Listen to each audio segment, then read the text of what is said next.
The army has successfully foiled an arson attempt and has prevented the loss of lives and homes in Lemakong in Kangpokpi district. This of course comes as per an official release. The incident had taken place around 6:30 p.m. Where an army column near Chingmang village had noticed flames and smoke emerging from a vacant house. The army then secured the perimeter and within a few minutes had reached the location, and the fire was extinguished immediately. Combing operations were later conducted to apprehend the miscreants. Joining us on the broadcast to give us more details is my colleague Brian Thomas. Brian, over to you. Could you tell us more about this incident?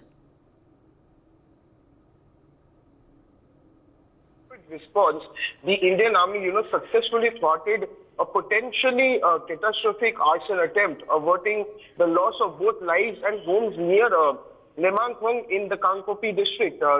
This commendable action, was revealed through an official statement by the Defence Kohima and Imphal, underlining the Army's timely and effective intervention. If I could explain that on the evening of August 31st, 2023, around 6:30 p.m., a vigilant army column positioned near Chingmang village detected alarming signs of danger as flames and thick smoke billowed from an uninhabited house. Swift to react, the army personnel sprang into action and promptly, establishing a secure perimeter around the compromised area. As reported in the official release, the immediate response showcased the army's dedication to safeguard both property and lives. And within a matter of minutes, following the incident, the army's prowess definitely became evident as 3 water bowsers were also swiftly reached the scene. And their prompt arrival, definitely ensured that the fire was rapidly contained and extinguished, preventing any further escalation of the situation. Furthermore, simultaneous combing operations were also, initiated to identify and capture the individuals responsible for the attempted arson. This comprehensive approach underlines the Army's commitment, to maintain law and order, as well as their unwavering dedication to the safety and security of the region's residents. Yes, back to you. All right, Brian, with that, I'd like to thank you. But also joining us on the broadcast this morning is Major Mohammad Ali Shah, defense expert. Good morning, sir, and thank you for joining us on NewsX. The army is, of course, on ground in Manipur and the peace endeavor continues. What do you make of these actions?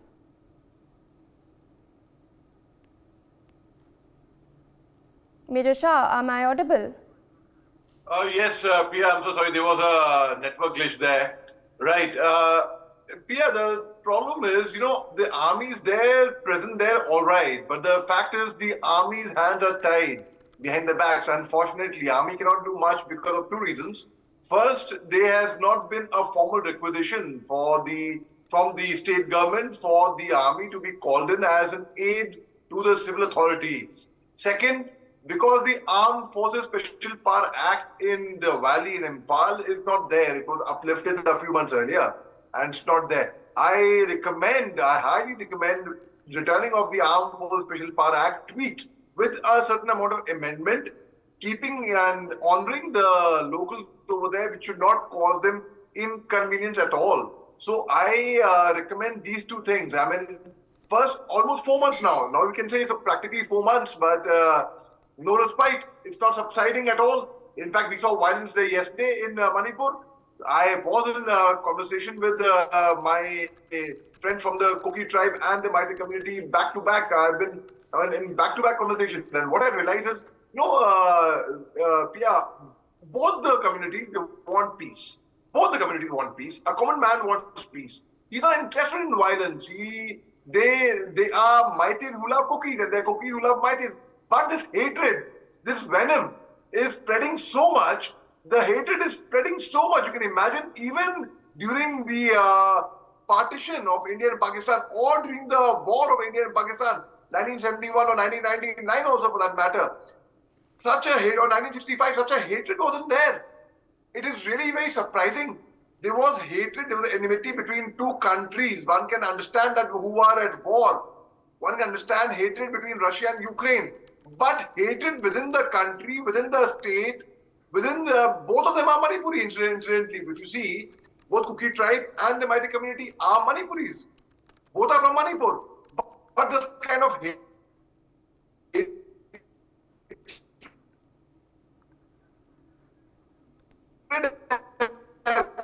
nipped in the bud, but were concerned. I'm sure they would be, but the concern has to show. The concern has to show.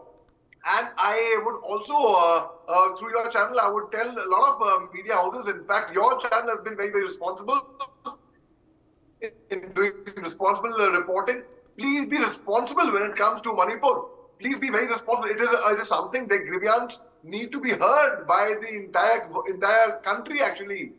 It is very, very sad when I see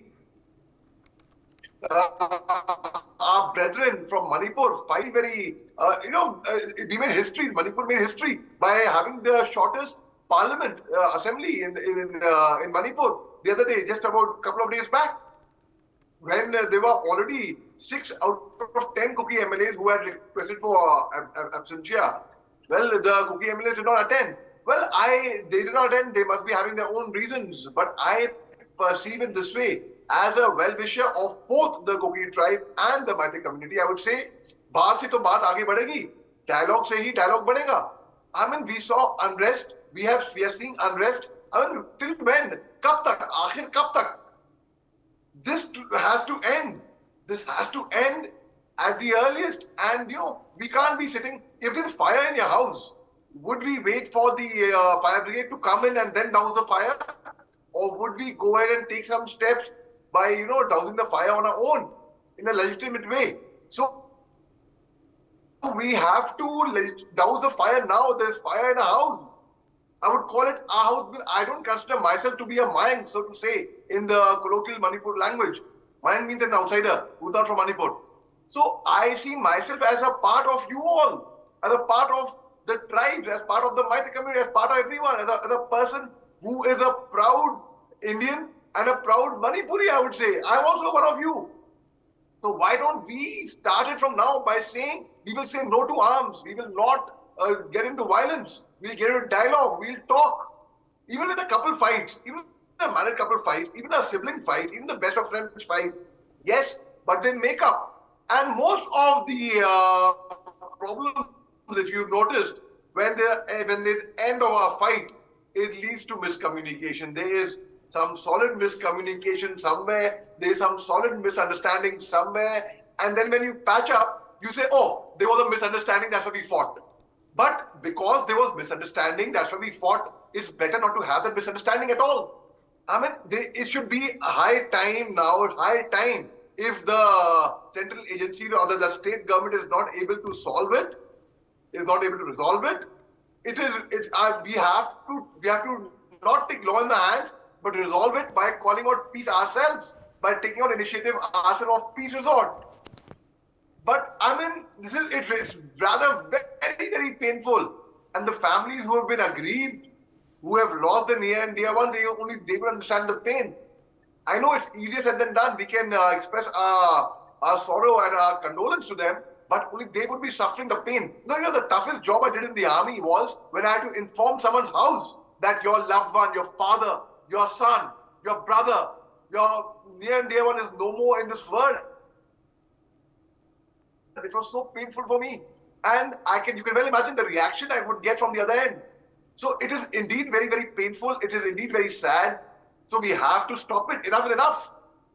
The neutral agencies have to come together. Now the golden question is, who are the neutral agencies? What authority, what power do they have?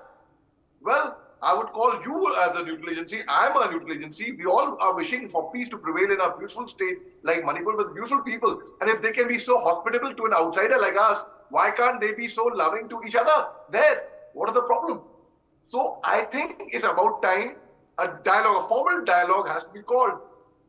We have sorted out insurgency in Punjab. Insurgency, that is. We have sorted out insurgency in Nagaland by calling a ceasefire, right? We have solved insurgency in Mizoram, in Jammu Kashmir to a large extent. Jammu Kashmir, now why cannot, there's not even insurgency. There's an ethnic problem. Why can't we solve this issue by coming together, calling out neutral parties who are friends with both the communities and talking it out across the table? It's about time. It's about time, Pia, because if it does not get solved now, it's never too late. People say it's too late now. It's so many, almost 4 months have passed. It's never too late. It's never too late to call out peace. Because what will happen if you do not call out peace now? Tomorrow, God forbid, painfully, more people would be lost, more lives would be lost. There would be more loss to property. I was speaking to some people, they were saying, "Ab bacha kya hai?" There is still nothing, not all is lost. Yes, I would not deny a lot is lost, but not all is lost. Indeed, So the need of the hour is to ensure that peace is restored. With that, I would like to thank you, Major Shah, for joining us on the broadcast. For more such videos, subscribe to the NewsX YouTube channel, hit the bell icon.